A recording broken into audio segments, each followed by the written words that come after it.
सबै नेपाली घन्टी हुन्, सबै नै घन्टी नेपाली।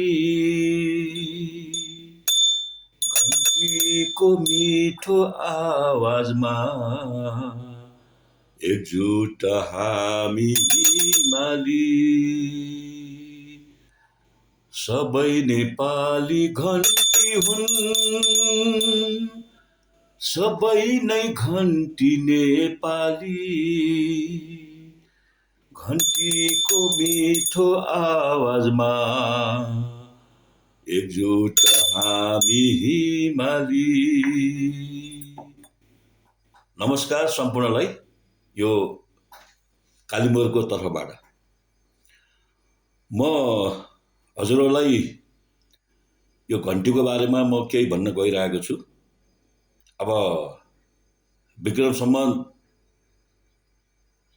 79 सालको चुनावमा घन्टीले घन्टी रासपाको नामबाट घन्टी चिन्ह लिएर एउटा पार्टी खोले।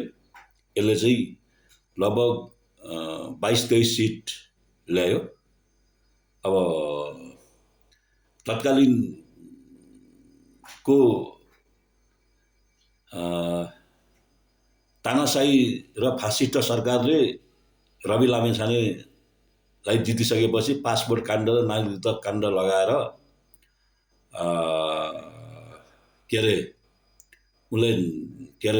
उनको नागरिकता र पासपोर्ट विदेशी हो भनेर खारिज गर्यो। खारिज गरेपछि रवि लामिछानेको क्रेज, राजसभाको क्रेज देखेर त्यो सरकार अत्तालियो। त्यसपछि फेरि उनलाई खारिज गरेर गृहमन्त्री भइसकेपछि नि उनलाई पासपोर्ट र नागरिकता खारिज गरेर उनलाई बेनागरिक बनाइयो। फेरि चुनावमा क्यान्सिल गरेर उनलाई फेरि चाहिँ चितवन 2बाट दोस्रो चुनाव गरे। दोस्रो चुनावमा पनि उनले भारी बहुमत ल्याए।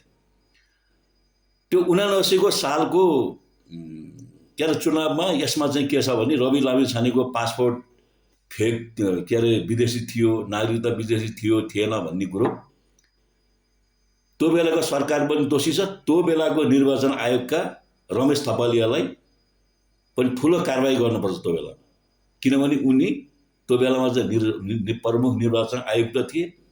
के उनले त रवि लामिछानेको पासपोर्ट विदेशी हो कि होइन, अमेरिकाको सिटिजनसिप हो कि होइन भन्ने कुरो उनले चाहिँ हेर्न सकेका थिएन।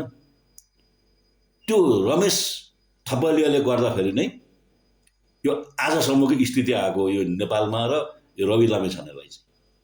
त्यसैले उनलाई चाहिँ त्यो बेला चाहिँ सख्त कारबाही गर्नुपर्छ। अहिले पनि तिनलाई त कारबाही गर्नुपर्छ, किनकि त्यो बेलामा उनले अपरिपक्व काम गरेका थिए।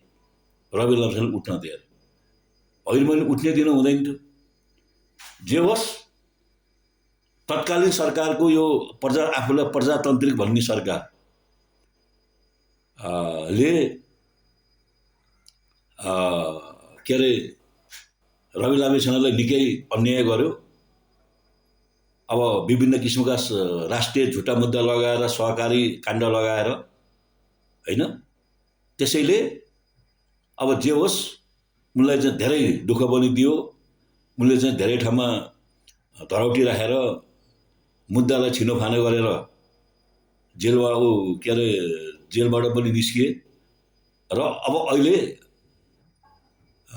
पर्साको सानो पाइला सहकारीमा पनि ठग्यो भन्ने हिसाबले यो उम्मेदवार यो 6 गते माघ 6 गते उम्मेदवार दिने बेला उनी मुद्दाको उसमा लागि अदालतलाई नियम मानेर उनी पर्सा गएका थिए। त्यो बेला पनि उनले अरिस नामबाट आफ्नो नाम उम्मेदवार दिनु पर्यो होइन।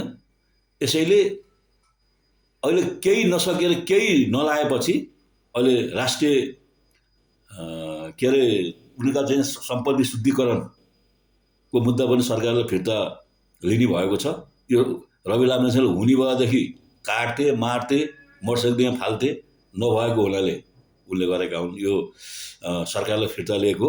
जे होस्, रविलाई निकै अन्याय परेको छ। जीवी राईलाई पनि ल्याउन सक्दैन।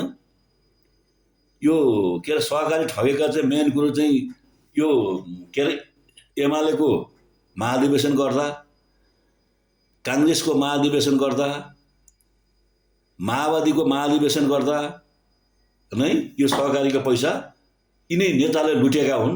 यो नेताले लुटेको हुनाले यो पैसा खर्च गरेका हुन्। होइन भने यत्रो पैसा कहाँ गयो? 72-75 अरब पैसा के अरे अवचलन भयो भन्ने छ। रविले चाहिँ 1.5 करोड त रविले चाहिँ भयो भने तिर्दिन्छु भनेका छन्। 4-5 करोड पनि तिर्दिन्छु भनेका छन्। त अरू पैसा कहाँ गयो त? त्यो पैसा त के अरे हुनुपर्ने हो नि त, होइन? त्यसैले यो चाहिँ धनराज गुरुङ, यो बालकृष्ण खाँड, यो नेपाली काङ्ग्रेसका यो 7 भाइ, देउबा पनि अब देउबा पत्नी, यिनीहरू चाहिँ भुटानी शरणार्थी, जन्मा र रमेश लेखक जुन भिजिट भिसाको दिनमा 50 लाख बुझाउनु पर्ने पार्टीहरूलाई, यिनीहरूलाई चाहिँ कुनै मुद्दा पनि नलाग्ने, यिनीहरूलाई कानुन पनि नलाग्ने। त्यो रवि यो बाहुनको छोरा एउटा जुम्सो लामिछानेलाई मात्र यिनीहरूले जेलमा हालेर चाहिँ दुःख दिने। यसको अहिले फागुन 21 गते नेपाली जनताले देखाउँदैछन् घन्टीलाई भोट हालेर। म नेपाली काङ्ग्रेसको भोटर हुँ, म भोटर हुँ। मेरो भोट काठमाडौँ क्षेत्र नम्बर 2 वडा नम्बर 32 मा 4 वटा भोट छन् मेरो। कौटिल्य स्कुलमा, पहिलाको मेरील्यान्ड थियो, अहिलेको कौटिल्य स्कुल हो, त्यसमा 4 भोट छ।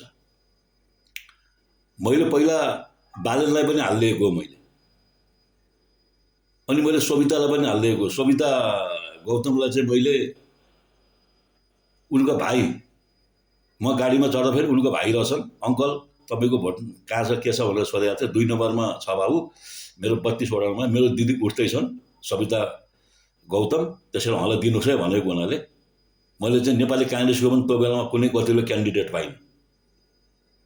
मैले चाहिँ सुनिल केसीलाई हालिदिएको एउटा रापरपाको प्रदेशको, र अनि सविता गौतमलाई हालेको, र अनि उसमा के अरे लौरो बालेनलाई हालेको मैले।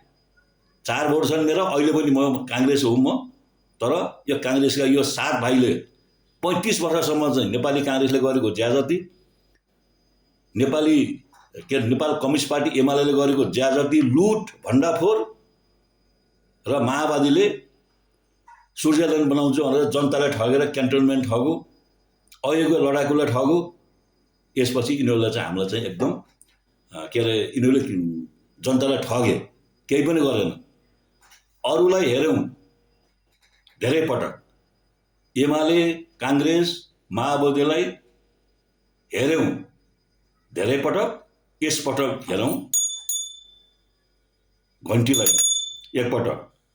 एमाले काङ्ग्रेस माओवादीलाई हेरौँ पटक पटक, यसपटक हेरौँ घन्टीलाई हेरौँ एकपटक। घन्टीलाई सबैले चाहिँ भोट दिनुपर्छ। मेरो घर सुखला गण्डकी तनहुँ के अरे वार्ड नम्बर 3 मा हो। मैले त्यहाँ भएका सम्पूर्ण मान्छेलाई, मेरा काका काकी अङ्कल आन्टी दाई भाउजू जो हुनुहुन्छ, मैले चाहिँ यहाँबाट फोन गरेर मैले यसपटक घन्टीलाई दिनुपर्छ है भनेर मैले घन्टीलाई दिनुपर्छ भनेर मैले यहाँ चाहिँ क्याम्पेन पनि गरेको छु, फोन पनि गरेको छु। र मेरो क्षेत्र नम्बर 2 मा लगभग 500 जति भोटर छन् मैले भने मान्ने। अब मैले यसरी राजनीतिमा गरेर चाहिँ अब घर गएर क्याम्पेन गर्नु त होइन, तर फोन टु फोन मैले चाहिँ 400-500 चाहिँ मेरो साथीभाइ छन् मैले भने मान्ने। त्यो 400-500 भोट बन्ने कुरो घन्टीलाई जान्छ, अरू कसैलाई जाँदैन। म काङ्ग्रेसको भोटर हुँ, म भोटर हुँ, मैले काङ्ग्रेसलाई पनि दिएको।